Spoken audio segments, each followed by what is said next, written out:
Actor Abhinay இப்ப இறந்து போயிட்டாரு. கல்லீரல் அலர்ஜி அவருக்கு ரொம்ப காலமாவே இருந்திருக்குங்க. அவர பத்தி சொல்லணும்னா, சினிமால "துள்ளுவதோ இளமை" அப்படின்ற ஒரு செம்ம படம்.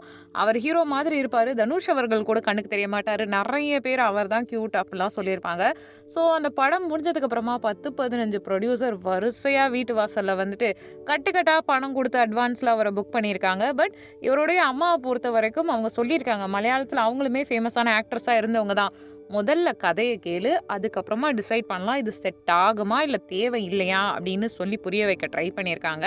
பட் இவருக்கு பணம் கண்ண மறைச்சிருச்சு. வரிசையா கதை தேர்வு செய்ய தெரியாததுனால, படங்கள் கன்டினியூஸா தோல்வி அடைஞ்சுகிட்டே இருந்திருக்கு. ஸோ என்ன ஆயிடுச்சுன்னா, அட்வான்ஸ் குடுத்த நெறைய ப்ரொடியூசர்ஸ் அதுக்கப்புறமா அவர ரீச் பண்ணவே இல்ல. ஹீரோவா இவருக்கு நடிக்க வாய்ப்பே கிடைக்கல.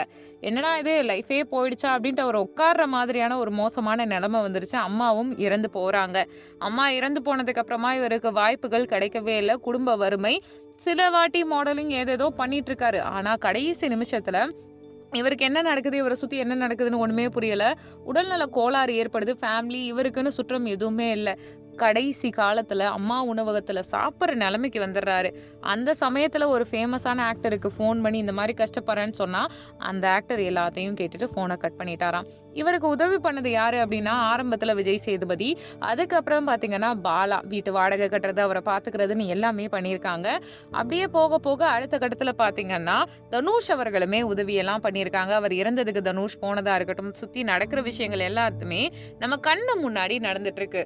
ஸோ அபிநய் அவர்கள பொறுத்தவரைக்கும் என்ன சொல்றதுன்னா, அவர் இருந்திருக்கலாம்.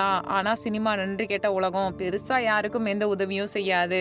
யார்னாலயும் எதுவுமே சரியா அமையாது.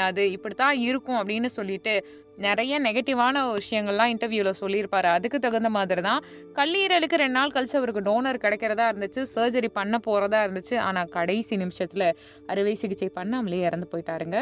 ஸோ நீங்க இத பத்தி என்ன நினைக்கிறீங்கன்றத கமெண்ட் பண்ணுங்க. நம்ம சேனல லைக் பண்ணுங்க, ஷேர் பண்ணுங்க, சப்ஸ்கிரைப் பண்ணுங்க. Thank you.